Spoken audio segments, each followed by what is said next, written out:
Bonjour à tous, j'espère que vous allez bien.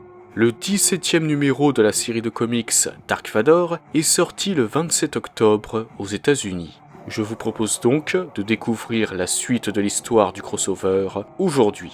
Bien entendu, si vous n'avez pas encore lu le 5e numéro de la mini-série, ou vu ma vidéo sur ce numéro, je vous conseille de quitter la vidéo et de revenir une fois que ce sera fait. Sur ce, débutons. Sur Jekkara, Sly Moore tentait de raisonner Ochi. Selon elle, ils étaient tous les deux dans le même camp. Mais Vador avait ordonné à Ochi d'éliminer l'Umbarienne, et l'assassin avait prévu de lui obéir. Moore lui rappela alors que les Hutt étaient en train de voler Solo, et que c'était ça le problème actuel. Elle était certaine que Vador ne voulait pas que cela arrive. Ils avaient tous vu Vador prendre Solo à Jabba. Elle ne pensait pas que le Seigneur Sith voudrait que Ochi reste à l'affronter ici, alors que les Hutt étaient en train de le reprendre. Ochi ne savait pas quoi en penser pour l'instant, et tenta de contacter Vador. Mais le Seigneur Sith ne répondait pas. Les Hutt avaient cependant entendu son message, et se demandaient si Vador était toujours à la poursuite du X-Wing rebelle. C'était le cas. Puis, Moore dit à Ochi de prévenir Vador. S'il intervenait maintenant, il pourrait empêcher les Hutt de voler Solo. Mais Ochi n'était pas dupe. Vador avait seulement eu besoin de Solo pour attirer le jeune Skywalker. Donc, pourquoi devrait-il le distraire alors qu'il s'apprêtait à tuer son fils comme prévu? Ochi se doutait que l'Umbarienne tentait encore de protéger Skywalker. Elle lui répondit simplement que, comme toujours, elle servait l'empereur. Puisque c'était bien le cas, Ochi comptait laisser les TIE de l'exécutor s'occuper de Solo. Ils affrontaient seulement des Hutt après tout.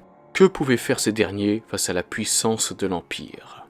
C'est alors que Boku ordonna à ses hommes de détruire l'exécutor.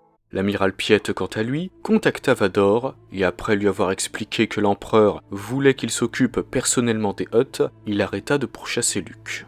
Quoi qu'il en soit, son fils devait savoir qu'il ne pourrait pas lui échapper, mais aujourd'hui, il lui laissait la vie sauve, car son maître s'en était mêlé. Palpatine le voulait vivant. Cela serait donc suffisant pour connaître la peur du jeune homme, et mieux encore, pour mesurer celle de Palpatine. À bord du vaisseau amiral des Hutt, Vador élimina les membres du Conseil les uns après les autres. Il ne restait plus que Boku. Le Hutt tenta de convaincre le Seigneur Sith de lui laisser la vie sauve. Il avait fait tout ce qu'il lui avait demandé. Il avait fait une offre contre Jabba pour Solo, et Vador l'avait humilié. Le Seigneur Sith lui répondit simplement qu'il n'en avait rien à faire de sa fierté. Tandis que Vador massacrait les gardes gamoréens les uns après les autres, Boku lui déclara qu'ils avaient un accord. Soit à quoi le Seigneur Sith rétorqua au Hutt que ce dernier avait toujours prévu de le briser, depuis le début. Il avait hésité quand le droïde Crush avait attaqué Vador dans l'espace Hutt. C'était à ce moment-là que Boku avait choisi son destin. C'est alors que Boku reprit confiance en lui. Il assura à Vador qu'il l'avait choisi bien avant, quand il avait rejoint l'Aube écarlate. Vador feignit la surprise. Il le savait déjà, mais cela avait suffi à tromper le droïde de Boku. Quoi qu'il en soit, il déclara à Boku qu'il avait choisi bêtement. Le Hutt lui demanda pourquoi. Parce qu'il allait mourir? De toute façon, Vador venait de lui dire qu'il avait toujours prévu de le tuer. Dans une galaxie d'empereurs et de sorciers, les âmes humbles comme eux n'avaient aucune chance, à moins qu'ils décident de s'unir. Vador lui répliqua qu'ils s'étaient unis, et pourtant, il mourrait quand même. Tout en disant cela, il enfonça son sabre laser dans Boku. Le Hutt, encore en vie, assura à Vador que lui aussi allait mourir, et ordonna à son droïde de déclencher l'autodestruction de son vaisseau. Celui-ci explosa donc au-dessus de l'exécutor, et ses débris s'écrasèrent sur Jekkara. Vador avait cependant réussi à survivre en se servant de plusieurs d'entre eux pour se protéger. Plus tard, le grand vizir Masameda arriva à bord de l'exécutor. Le Chagrien était surpris de voir la sous-administratrice Moore menottée. Ochi lui affirma qu'elle avait conspiré pour aider Skywalker à s'échapper. Moore déclara que Vador avait voulu tuer le garçon, mais l'empereur le voulait vivant. Ameda se contenta de lui demander ce qu'il en était à propos de l'Aube écarlate et des rebelles. Et c'est alors que Vador arriva en lui disant qu'il devrait plutôt commencer par ce qu'il en était à propos du Seigneur Vador. Ochi était ravi de le revoir. Il affirma à Ameda qu'il était certain que Vador parviendrait à s'en sortir. Le chagrin en avait peut-être douté, mais cela n'avait jamais été le cas pour l'assassin. Puis, le grand vizir demanda à Moore de lui répondre. Elle lui affirma que Dame Kira et son aube écarlate s'étaient enfuis à bord du Vermilion, et personne ne savait pour l'instant ce qu'il préparait, et Solo avait disparu. Ameda reporta alors son attention sur Vador. Le seigneur Sith avait à la fois perdu le poisson et l'appât. Vador lui déclara que Skywalker s'était enfui, faible et effrayé. Il n'était pas celui que l'empereur croyait qu'il pourrait être. Moore affirma qu'à présent, Skywalker était libre et qu'il continuait à se battre. Pour Vador, le garçon avait de l'espoir. Puis, il étrangla Moore et poursuivit, mais l'espoir n'est pas suffisant. Cela déclencha l'hilarité de l'empereur, qui assistait à la scène sous forme holographique. Palpatine en déduisit que Vador était vraiment à nouveau avec eux. Tout en lâchant l'Umbarienne, Vador se prosterna devant son maître et lui assura que oui. L'empereur était ravi d'entendre Vador l'appeler maître, tandis que beaucoup d'idiots égarés semblaient maintenant penser qu'1 million était plus fort qu'un individu. Il demanda ensuite à Vador s'il n'avait pas trouvé cette idée tentante. L'apprenti s'apprêtait à assurer à son maître qu'il ne servait que lui, mais l'empereur l'interrompit. L'aube écarlate avait à peine montré sa puissance. Pour en être arrivée là, elle devait avoir des agents infiltrés dans tout l'Empire.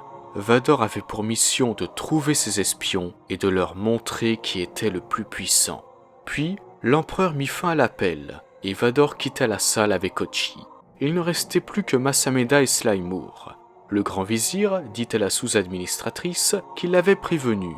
Elle lui déclara que pourtant, elle était toujours en vie. L'empereur connaissait la valeur de son service.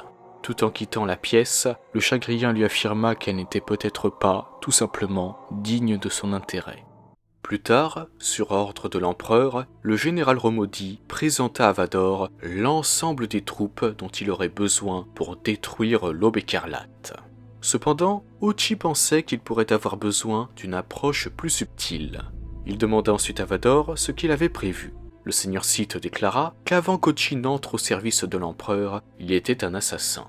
Ochi lui affirma que oui, et qu'il était toujours accrédité par la Ligue des Assassins.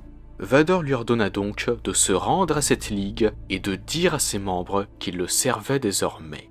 Ochi se rendit ainsi sur Saki, dans l'espace Hutt, et fut accueilli par 3 maîtres assassins. Le trio avait entendu parler de la nouvelle armée de Vador. Il savait également que le seigneur Sith s'apprêtait à l'envoyer dans tous les coins sombres que l'Empire avait laissés tranquilles jusqu'à maintenant. Ochi leur assura qu'il n'avait rien à craindre s'il ne faisait pas partie de l'Aube écarlate. En parlant de l'Aube écarlate, les 3 assassins avaient un cadeau que Ochi devrait apprécier. Kira en personne. Le trio avait réussi à la capturer, bien que cela avait été difficile. Ochi leur demanda ensuite si d'autres personnes étaient au courant. Ils lui répondirent que non.